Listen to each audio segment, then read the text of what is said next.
Welcome to another Society of Professional Journalists International Community Talk, where we focus on critical issues surrounding global press freedom. Thank you for joining us today. I'm Qasim Kashgar, a journalist at Voice of America, covering international news related to China and the Uyghur community. I want to express my gratitude to the SPJ International community for inviting me as a guest host for this important session on the topic of covering people in crisis. I have been a part of people in crisis. Recently, Voice of America released a short documentary about my journey to the US. You can actually see the link in the chat box. Before we begin, I kindly request everyone to actively participate by letting us know your current location, where you are today, in the chat box. If you have any questions, please use the Q&A function, and I will do my best to address them during our conversation. Let's reserve the chat box for Dan Kubisky, the co-chair of the SPJ International Community, who will be posting relevant links and additional information throughout the session. For instance, he has just shared the URL for the International Community website, where you can sign up for the community's bi-weekly newsletter and stay updated on future programs. I want to emphasize that this program is being recorded and will be made available on the SPJ International Community's YouTube channel. Dan has also posted the URL for the channel. Today, we have the pleasure of being joined by two distinguished guests. Will Schick, the executive editor of Street Sense Media in Washington, D.C., and Stavros Malicudis, the director of We Are Solomon in Greece. Some of you may already be familiar with Stavros, as he has provided valuable insights on the situation in Greece during our previous talks. Both organizations tackle the challenge of reporting on people in crisis. Street Sense Media produces journalism, film, theater, photography, and more, aimed at creating economic opportunities and amplifying the voices of individuals experiencing homelessness. You can learn more about their work at streetsensemedia.org. We Are Solomon in Greece focuses on shedding light on underreported issues, with reporting structured around four main areas: accountability of those in power, refugees and migration, environment, and food systems. Additionally, they have established a media lab, an educational hub that provides training, toolkits, and best practice guides for journalists, covering the situation of refugees. You can explore more at wearesolomon.com. Once again, I extend my gratitude to both Will and Stavros for joining us today. Stavros, let me begin by discussing the recent tragedy in the Mediterranean Sea, where 78 people lost their lives and hundreds remain missing after an unseaworthy vessel capsized. Could you share how We Are Solomon has covered this incident, and what is your assessment of the global media's approach to covering such tragic events? Yes, sure. Thank you very much for the introduction. It's great to be here. So basically, when the shipwreck happened last week, a bit over last week, we were very concerned on how to report on it. There were hundreds of people missing, as you said. So people started coming from other European countries, relatives, family members, who wanted to find out more about their relatives. It was very tense because there were, as you can imagine, reporters from international outlets, Greek outlets, who tried to approach the same people to get some statement. This could be very, very stressful for the people who were still at this point. At this point, they still didn't have any clue about if their family members were alive, if they were among the survivors. So what we did during the first week of the Shipwreck was to kind of focus on a different kind of reporting, because we realized that we didn't really have that much, new to offer if we also went outside of the camp and tried to approach the same people, press the same people to talk to us. So we focused on a more in-depth reporting, which had less to do with the survivors and their families. We had contact with the communities, with the migrant communities who were present, who are present in Greece, and we tried to get information from them. And then we focused on more on a more context level to basically see what were the causes of the shipwreck. So in that aspect, I think because we didn't think that we have something new to offer, if we try to get quotes and statements from the same people who are still in shock, and great colleagues were already on the spot and they were working on this from Greek media, international media, we focused more on trying to figure out why this shipwreck had happened. And this was the focus of our reporting at that time. So how do you assess, or how do you rate the global media's approach to this, to covering such tragic events in the past and now? Yeah, I think in this specific case, the coverage has been more or less pretty good. I mean, there was an investigative piece by CNN. There was a very good detailed piece by Washington Post, which featured lots of humane, aspects of the story. It gave voices to the families. It gave voices to survivors. I think the coverage in this aspect was very good. There was lots of empathy, and there was voice given to the people who were, there to talk instead of the journalists.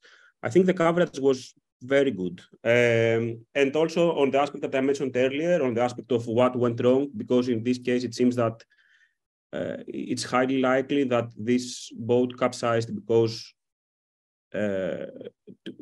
of responsibility of the Greek Coast Guard, which means that the Greek Coast Guard probably tried to bring the boat to the Italian waters, and this is when the boat capsized.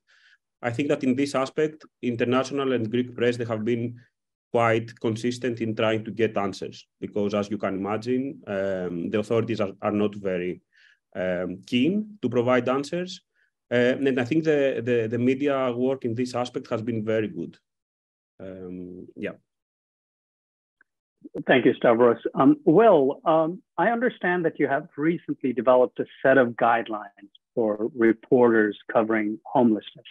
Could you please elaborate on these guidelines and highlight some key insights from this initiative? Well, Dan has shared the link to the guidelines in the chat box for everyone's reference. Yes, Will, to you. Yes, thank you so much, Kasim, for moderating today's discussion, and also for the wonderful introduction earlier.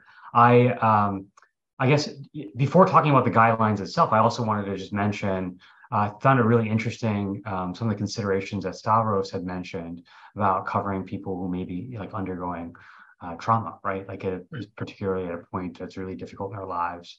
And so understanding, journalists, leaning forward and trying to understand their kind of role and impact in a story while they're developing, while the story is still developing. And I think a lot of journalists for a long time may not have always considered the full impact of them being there, right? I think the traditional views of journalism is that journalists go and they just report the story and then they had no impact on the story whatsoever. I just told it like it is, but that's not really the case, right? Whenever you're interviewing somebody, whenever you develop a story, you've chosen the sources, right?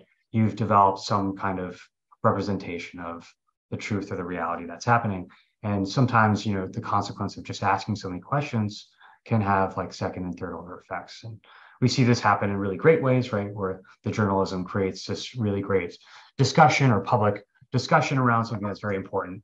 But you also see it in other ways where perhaps everybody forgets about the story, but the people that were involved felt like they were maybe not heard out, or perhaps certain sides there. So we cover at Street Sense Media the homelessness crisis, right? The homeless crisis. And that often means that we're talking to people that are going through some of the most traumatic periods of their lives. And one of the things that we think about often is who are we including within this reporting, and then who is this reporting for, and what is the purpose of what we're trying to do, right? And so in doing that, for a long time, we've thought about basically, we've been in some sticky sort of ethical scenarios. One such scenario is people covering somebody, covering an issue and then trying to interview somebody who hasn't had anything to eat for days. And they might ask you for food. And is it ethical or is it not ethical, right? To how do you wrestle with that question? Or, other subjects, suppose you're going to, journalists that's going to cover like an ice cream shop opening somewhere. You generally doesn't have an issue going in, taking a picture of the ice cream shop owner and the ice cream, and then going and printing that in the newspaper. But what we cover, you don't just necessarily want to walk up to a homeless encampment or up to somebody who might be going through this particular period of lives and just snap their photo without asking them and then print that in the newspaper. There can be second and third order effects, right? Many folks may be survivors, domestic violence survivors. A lot of folks, for very valid reasons, might not want their picture in the newspaper. And so we felt like it was important for us to kind of put down some of these thoughts together, because there really wasn't any consolidated place there where a journalist could go in the United States and have this kind of guidance and information. And part of this is that the longer story is that every year since 2016, we've been leading this local news effort, a collaborative reporting effort to get newsrooms across Washington, D.C. to report on homelessness, to get this to become more of a conversation, right? And we've been pretty successful. We've had over a dozen newsrooms participate every year.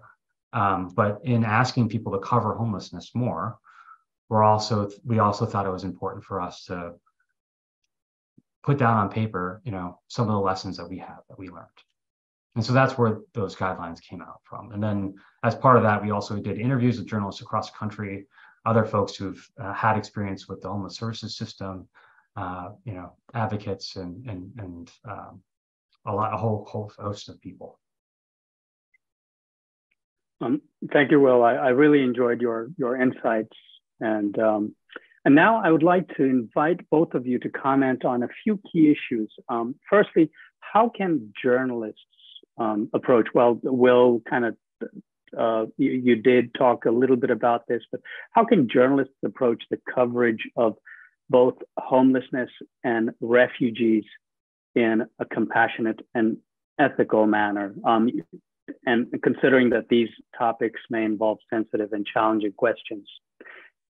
So yes, Stavros or Will, it's both about homelessness and refugees. Well, yeah, that's what I would like to know. Who should go first?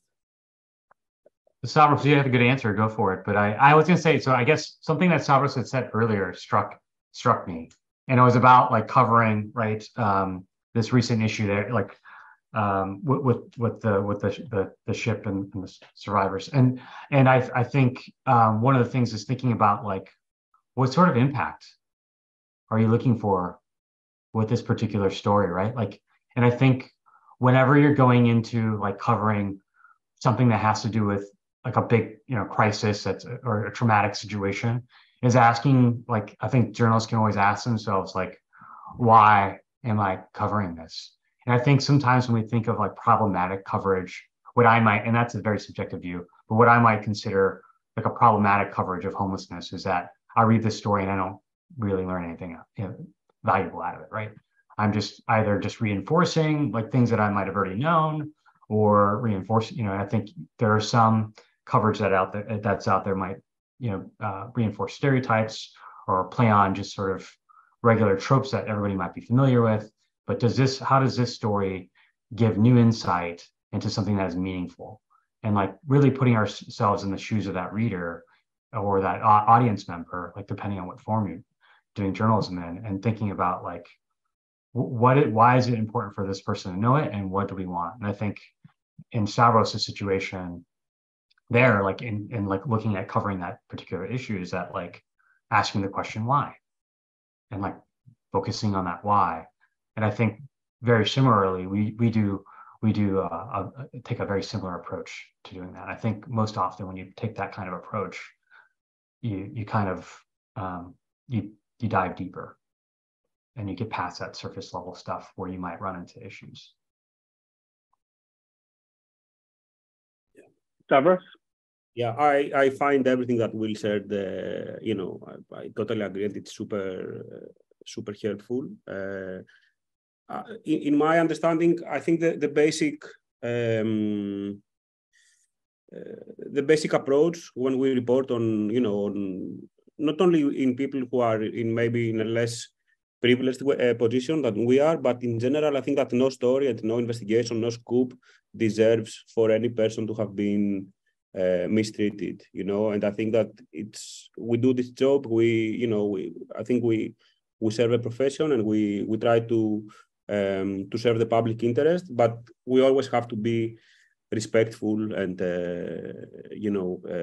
the people that we encounter in our reporting. And I remember, for example, I have some examples in mind that came as you were both talking. For example, in Greece, there was a big issue in the previous years when there was more people arriving, asylum-seeking people arriving to the country, where you would have lots of photojournalists who were in the camps, and they would just, it's what Will said, like they would just take photos of people without consent, without asking, without informing. And what we tried to show to colleagues and so back then is that when you are, for example, in a refugee camp and you, as a journalist, you just take a photo of a tent. At that moment, this tent is the person's house. It's where he lives in, where she lives in, where a family lives in. And I think that nobody, none of us and none of nobody would like that someone takes a photo from inside their house without their consent. And at this time, it was very intrusive. You had this example very much from colleagues who would just come. It's again what we described before, like the colleagues would come here in the camps in Greece for 2 days. They would try to get as much as possible and leave. But this would leave back people who were hurt by this behavior. And of course, in a longer context, this would also make people very much suspicious about journalists. So when other people would try to report, of course, rightfully, the asylum seekers would have a very negative experience. So they would be more, hesitant to talk. I think this kind of small steps in just showing respect to the person that talks to you, understanding the context. And of course, there's also lots of effort that needs to be done when it comes to combating the stereotypes that we all live into and that we are, brought into. For example, just a phrase, when it's different when people refer to refugees, and it's different when the mainstream narrative here is when people are called illegal migrants. I think that this is a decision that has to be taken by reporters. There's a lot of discussion if you can call people illegal migrants or maybe irregular migrants. Because, for example, when you call people illegal migrants, this has some connotation of illegality, and at the same time, they haven't really committed the crime of what you would consider a crime. So I think there needs to be lots of second thinking in the terms we use, in how we use terms that we have taken as naturalized. And I think this is a process that, it's ongoing. I 100% agree. And I think, what's one of the things that really makes me think about is just like the process of reporting, right? And like the process of like how the journalism works. Like you're beginning and you begin the story thinking about the impact, but then as you go in, I think every layer has its own kind of considerations. And something I was thinking about as Stavros was talking about, just the language that we use in the reporting, I was also thinking about the language that we use while we're reporting and while we're asking people questions. And I can give an example. Sometimes, I work a lot with entry-level journalists and journalists that might be in college or first coming to this particular reporting beat for the first time because they really want to make a difference and make an impact. And sometimes what you see with journalists that are like brand new to an area, like suppose a journalist is going to cover, let's go back to the ice cream shop, covers the ice cream shop and is talking to the ice cream shop owner. and says, so what is it like to, have opened your new ice cream shop? And that's a perfectly okay question. But then journalists moving into different spaces, right? A space that you might not be a member of, going into that space and, whether it's a very traumatic event, somebody's got evicted and you say, so what's it like to be evicted? Might not be a very sensitive question, right? Or, somebody at a place, oh, so can you tell me what it's like to be a migrant? Like that might be a little difficult. And we've had situations where people have kind of gone and asked, a question that might be a little considered a little insensitive, but you might not be thinking because you're a reporter, journalist, you're on deadline, you have to get something out there, you need to get the comments. But I think in those situations, anticipating them and thinking about, well, how do I word this? Because you can ask all these things, but there's a way to ask, right? And there's a way into that particular discussion where you could be a little bit more sensitive, right, to a person going through that situation. And if somebody wants to talk to you, I think people always like to share their experience, but doing so in a way that's not like, not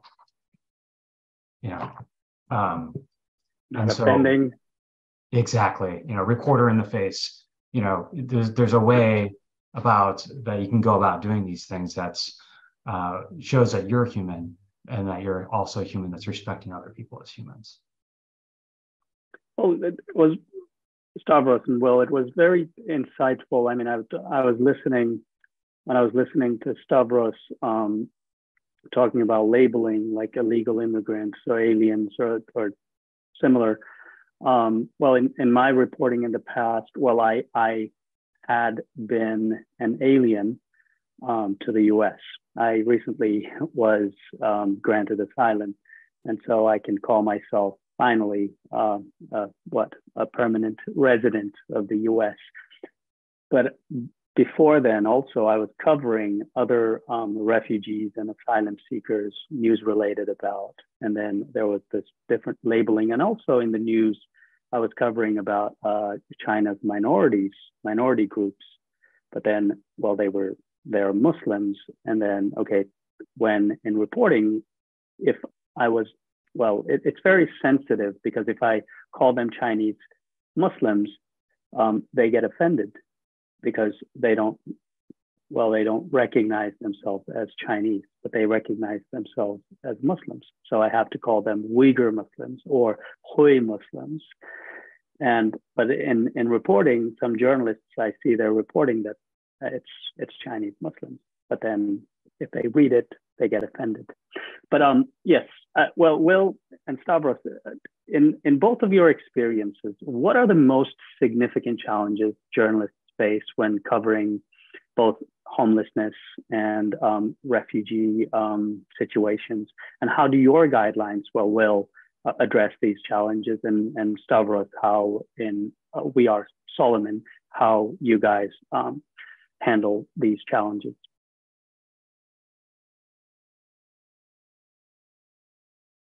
I think for covering homelessness specifically and going back to our guidelines, I think one of the biggest challenges that journalists have is, I think there's many, right, in covering the subject appropriately. And I think one of the bigger ones that came across as we did research for the guide. So as we built the guide, we also interviewed a number of people across the country, journalists, people experiencing homelessness, folks that were involved as housing services advocates. And one of the things that came across that I thought was really interesting was what appeared to be kind of an ethical divide between folks that are like living in those traumatic situations, right? People who are homeless and the journalists who cover that particular subject. And what we found was that there's a divide amongst them about this whole, about what they felt like was the extractive or transactional nature of journalism.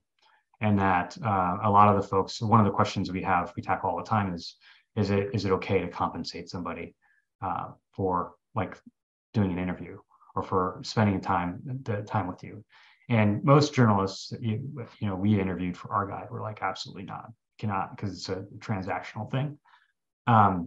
Whereas most of the folks that we interviewed who were unhoused said, we think it's completely unethical that somebody would try to profit off of my story without even without even considering something. And so this just seemed to me that there's a reflection, the different ideas on what the meaning of what is right and what is wrong is between those two groups. And I don't have the right answer, but it is something I think is a challenge, and I think a lot of newsrooms need to face it. And it was really particularly interesting because I learned that there are some newsrooms and there are some journalists working in different mediums that do offer like speaker fees, right? Like invite somebody on your radio show, there's a speaker fee for showing up. How is this different? And so, our guide basically said, if you have a rule, like if the way that you do things, right? If you compensate people, take people out for lunch for an interview, then maybe don't make an exception in this particular case. Maybe do the same thing for everyone. And if you don't, you don't compensate anyone, then don't compensate anyone. It was like basically what we think is probably the way ahead. And then people always ask us, well, do you guys compensate? No, we don't. We don't have the budget for it. But we're very transparent about that. And I think the way around it is being upfront with your sources about what we do. And when we're generally going out reporting, we bring copies of the newspaper. We explain to people like why we're doing the story, why we're asking for an interview, and then kind of what to expect out of it. And that's always a challenge, right? Because as you're also working with people who may be vulnerable, folks who may have been taken advantage of in the past, and you're this new face and you're coming in looking all official. There's also a line there, right, of like trying to persuade somebody to talk to you while also not scaring them off, right, from wanting to talk to you. And so, I think that's like one of the biggest challenges, I think, for journalists, is like figuring out how do you navigate that space, how do you refrain from causing any more harm, but also like develop the sources and get the information you need to do the story. So, well, in your organization, like, do you have, like, in your guidelines, do you guys do any compensating when you reach out to those communities, or is it just one rule, and that is no compensating? So we do no compensation. And that said, we don't do compensation, but that said, if I had a reporter turn in the story and then later say, I bought this person a cup of coffee, I'm not going to really worry about it, right? Like I think that's okay. If the reporter turns in the story and says, I bought this person like a 1-week stay at a hotel, I'm like, whoa, right? Maybe that should be the first sentence, right, in the story, if we use that, right? Maybe because our readers deserve to know. And so I think my thoughts are, and our rule is, no, we don't do that. And if you want to, go for it, but that's not going to be part of the story that we're going to use. And so, right, like, I don't tell my reporters not to, be kind to other folks. But if you're going to go out and like go out of your way to help somebody, that probably shouldn't be part of the story that you're doing. And we don't do any compensation. And I think that's why we're trying to be as upfront as possible with our sources about like what to expect. And we tell them like explicitly, like, we can't promise you money, right? We can't promise you any of this stuff. But what we can say is, in the past, we've done stories such as these, and this is what happened with those stories. And I'm not saying that this will happen again, but, we think it's important to be covered. And we think you offer a really valuable viewpoint for this. And if you would like to be part of that conversation, we would love to have you there. And we don't really have any issues getting sources, but we've been around for about 20 years, and we report locally, and so people kind of also recognize our brand and who we are, and have that trust. So the compensation issue really hasn't been an issue for us in particular, but I know it is something that we on occasion do get asked, and I know that other reporters that work in the same area like often come across that as well. Mm-hmm. Great. Stavros, thank you, Will. Stavros, as the director of We Are Solomon, how do you ensure that your organization's reporting on underreported issues, particularly refugees, migration, remains objective and unbiased? This is a great question. Thank you. I think Solomon is unique in the Greek media system in the sense that it was created by refugees, by Greek citizens and refugees long before I joined Solomon. So these people were there before me, and I think this gives us an opportunity to work closer with the communities that we cover. Because it's like Will said, they know what we do. We live with them. We don't just go there to report a story and disappear. And I think this is crucial for trust. When it comes to objectivity, I think that what one can ask from a journalist is to be honest and to be reliable into why someone does this work and what the intentions are. I think that when we report, because we report a lot on what we would name corruption in the whole humanitarian sector, which means lots of EU money, European Union money is given to Greece for the management of refugees and asylum seekers, and we work a lot on where does this money go. I think that in this aspect, objectivity is granted as far as you work on contracts, on government contracts, on this kind of financial aspects. But when it comes to working with people, what we really try to do is to just be respectful of the people. And I would like to add something to what Will said before. For example, let's say that I, as a journalist, and a colleague who is an interpreter, who speaks Farsi or Dari, we work on a story together. What we try to do at Solomon and what is different from other Greek outlets is that we would try, besides compensation, of course, for the translation, we would try to have that person in the byline. And we would do that because I think that it's equally important when we go, for example, to a community. I think that what this person offers at that time as a cultural mediator, also not only as an interpreter, but as a person who knows the community, who knows the context, who usually guides me. Like, I'm the person who can do the writing maybe and the interviews, but the person who is from the community and who does who understands better the norms and the cultural aspect, I think that this is equally important. And I would call that, research as much as I would do my job, research. So our colleagues who are part of Solomon, we try to be fair with bylines and with credits and of course with compensation, which is, I mentioned this aspect because it has been very often in Greece that, as I said, international outlet will come to the country for a week. They will have sometimes our colleagues as well, some interpreters doing not only interpretation, but they will do what you would also call fixing. They would find the sources, they would find the people to talk to, they would do everything. And then some good stories would be published in international media, but that person's name would be nowhere. And then, of course, this brings less trust to the whole process of doing journalism in Greece. So this is one thing we try to do. And of course, when it comes to, we don't pay sources, likewise, and we would not consider doing that.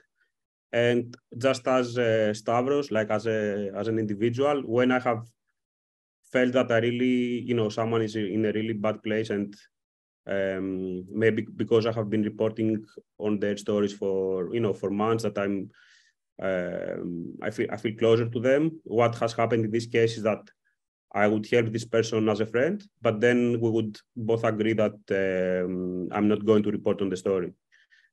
And I think this is something that can happen. I don't believe that we have to be. I think that boundaries are okay, but I don't think that they have to be so fixed and so definite. And I think that the human aspect should be there. Yeah. Great. Thanks for both of you. How do you believe the mainstream media can enhance their coverage of homelessness and refugee situations?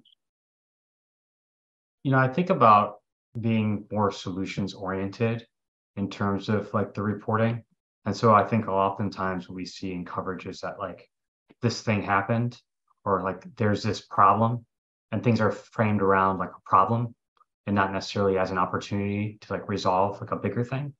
And so I think there's a lot of folks, whether it be, working with refugees, or whether it be working with people experiencing homelessness or unhoused communities in the United States, that are doing some really interesting work around like how do you address this, and how can you make things better. And I think using that sort of framing or that way of going into covering an issue can change what that coverage looks like. And so I guess, I think there is like an issue though when we cover things and we always cover them as if, like when you use a problem language and then you start applying the problem language to people, like it becomes, you're framing a story about a problem, which is this group of people, rather than framing a story around like how, right, like how we can address, like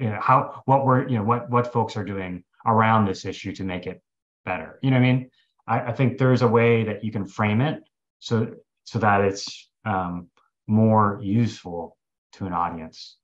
Because I think people like, and I don't know, I can speak to like our audience that we write for, but I know a lot of like our audience and our readers are less interested in just being told about another problem. What they want to hear about are like opportunities and concrete ways to address like maybe challenges, right, that like our communities face. And so I just think, but oftentimes we see that in like more mainstream news outlets is like the framing around just problem. And then, the problem blends into this group is the problem, which is like not, like, that's not helpful.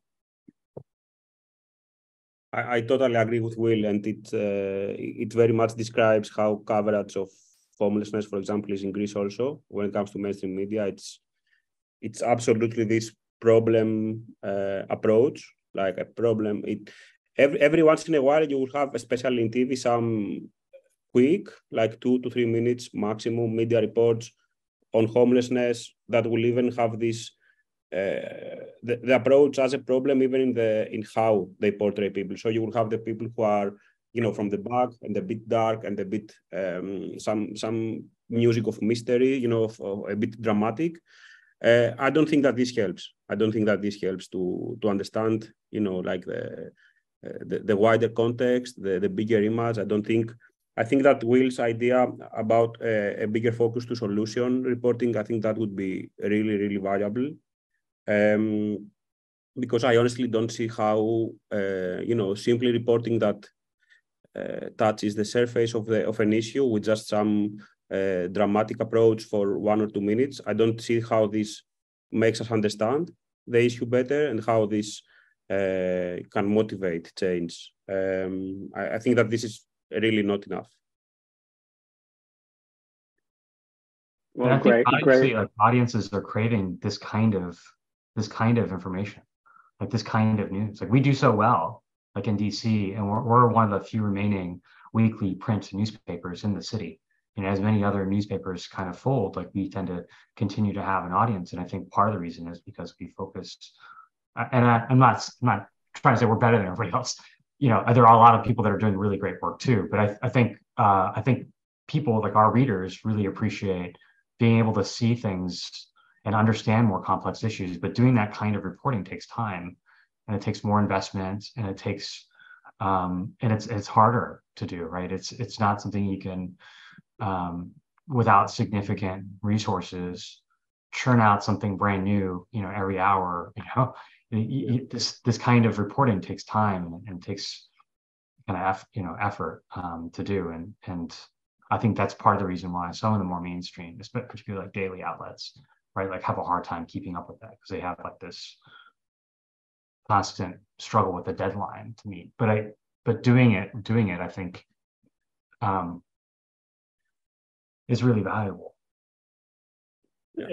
Well, that's great. Will, I just yeah, I kind of wanted to find out, like, could you provide like specific examples or strategies from your guidelines that help journalists ensure the dignity and respect of individuals experiencing homelessness, while also focusing on the solution-based reporting, their stories?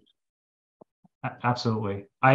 So I think oftentimes what happens, and I see this happen a lot in like bigger mainstream reporting, or just even with like a new reporter that might start with me, or like a college student who's trying to like learn how to report on homelessness for the first time, is the person might say, I want to like write a story about homelessness, or I want to write a story. And then I'm like, okay, well, like this is a news outlet that covers homelessness. What do you mean? And they're like, well, just like homelessness in general. And like, well, but what does that mean? Like who, right? Like what specifically? And because homelessness can look like a lot of different things, right? It could be somebody like staying at like their friend's house, right? And like not having a place to stay. It could be somebody like sleeping in a car. It could be somebody that's like staying in a shelter. Like what issue are you trying to look at? And one of the things that we noticed in our guide is, we went around and we had this whole section about language that we use around homelessness. And I think, and it's really important. And there's a lot of folks that talk about using people first language, saying, people experiencing homelessness versus homeless people, to put the emphasis on the person. And this is just my opinion. In my opinion, I think that's great. Like people first language is great, but what's more important to me is people first reporting. And so like when I think of like trying to address these issues and getting like reporting beyond the problem, it's like trying to get to know somebody and like knowing what that real story is. And so like when somebody says, like I've done this, in my interviews, I've talked to a lot of folks who are unhoused, and there's one person that was like, why can't you just call me Steve? Why is it so important to say I'm a homeless person, right? Like, why can't I just be Steve and I like lost my job and this thing happened? And then can we just do the story that way? And it's like, yeah, we can. And frankly, I think people will be able to relate to it more and understand it better. And so I think honing in on that specificity of like, what are we trying to talk about here? And like, once we figure out like what we're talking about and who we're talking about, then we can kind of get closer to this like solution thing and like what people are discussing in terms of solutions related to that specific problem, or that specific issue, right? And so I think all too often that's like overlooked, right? Like the government publishes a survey about this thing about, homeless population, but it's like, what are we talking about? And so like diving deep, like looking specifically at like that one subsect of like that one issue of like what's going on there and what that means. And I think, the more you talk in generalities, the less helpful it is. And so I think that's like one concrete thing people can do. And there's like no shortage of stories. We're a weekly newspaper and people are like, how can you write about homelessness that often? And it's like, there's no shortage of stories that are out there and angles and just things that are happening across the entire spectrum of like housing, right? And people that are housing unstable. And so I think it just requires a little bit more critical thinking, a little bit more digging deeper and asking yourself, like, who am I writing about? And, what am I writing about? And who is this for? And what kind of impact is this going to have? Great. Thank you, Will. It really, the views are wonderful. I've learned a lot from both of you guys. Stavros, considering the sensitive nature of reporting on refugees and migration, how does We Are Solomon approach the challenge of balancing the need to raise awareness about these issues while protecting the privacy and dignity of those in the story? That's again a great question. Thank you, Kasim. I think that we always have in mind what I mentioned in the beginning, that no story and no investigation and no scoop deserves that we have treated badly a person who talked to us. And it was to remember that after we publish a story, that same person will be there, will be in Greece, probably in a vulnerable position. We have to work a lot with sources who have to remain confidential. This happens when, for example, this can be government people or people from NGOs or from the UNHCR, from the International Organization of Migration. This is one aspect, and there we for sure protect the confidentiality. But this is also the case quite often with people on the move. And on that aspect, we always try to make sure that, for example, let's say that we work on a story on a pushbacks. Pushbacks is when people who arrive in Greece are illegally and violently brought back to Turkey by Greek security forces. This is something that we report a lot on for the past years. We have documented it as well as we can with photos, videos, geolocation, with any means that we have. When we talk with victims of this practice, I think it's crucial that we make sure that this person is not identified, and more importantly, that this person will not get into more trouble, because many of the victims that might talk to us might be undocumented. They might be back to Turkey. I think that in no way do you want to risk that these people will get into the attention of people that have spoken against. So we really make sure about it, and if we cannot grant this person's confidentiality, and anonymity, I think that we prefer to not publish what we have from their side. It has been quite tense years, the past years. Issues like what I raised about pushbacks is, they are a daily phenomenon. It's not something that happens once in a while. It's a constant practice.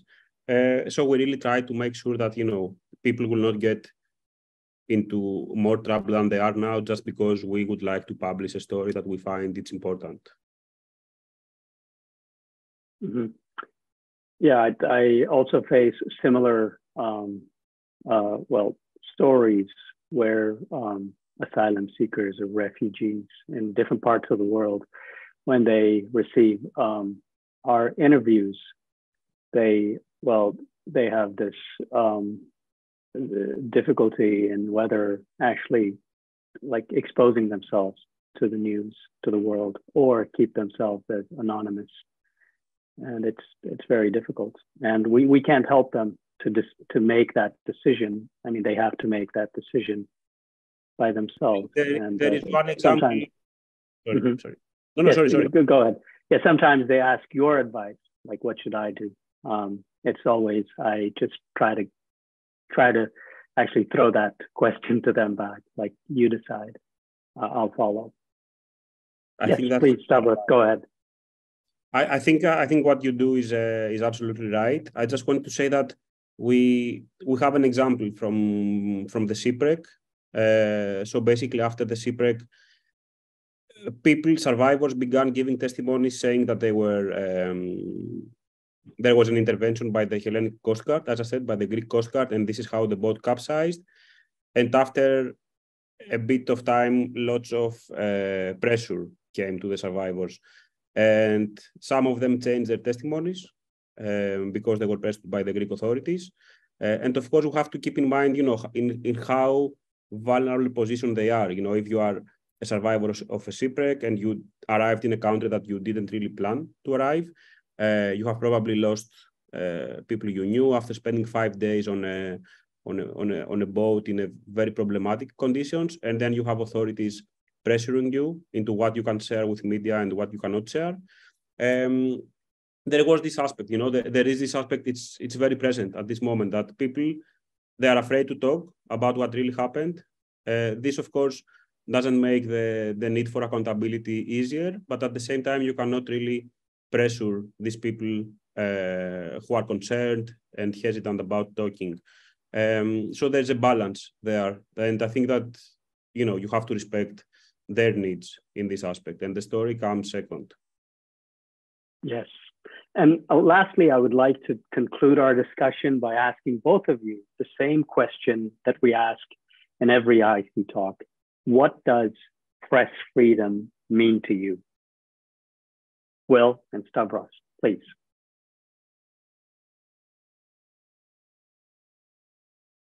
I think there's like the general, right, like ability to cover anything, right? And I think press freedom is generally, like, at least I think even globally, right, like facing increasing threats. But from where I stand and like what I like the work that I engage in, what I often think about is like who's able to be a part of the press and who's able to be a part of that bigger public conversation around what's happening.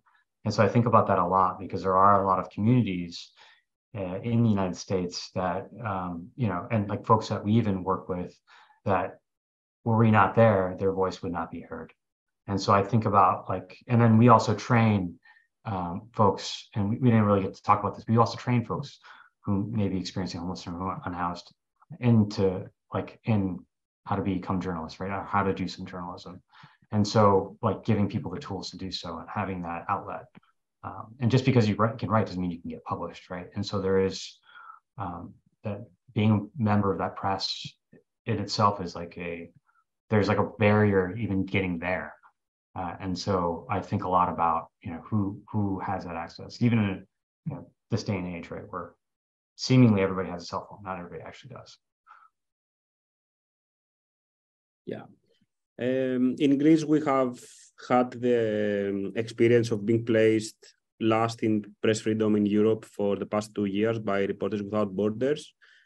This is last in Europe, and I think we were 107th last year, and this year 108th. I think that press freedom is, I think this can be a whole different discussion about it, but I think that if I had to narrow it down, it's just making sure that power of any kind, if it's, I don't know, political, ideological, financial, that any kind of power is, is held accountable. And I think that this is the goal. This is what press freedom would mean to me. On behalf of the SPJ International community, I want to express our heartfelt gratitude to Will and Stavros for sharing their valuable insights today. We encourage everyone to sign up for the SPJ International bi-weekly newsletter and also log in to our websites for more information and for future IC talks. Thank you for all attending to this talk today.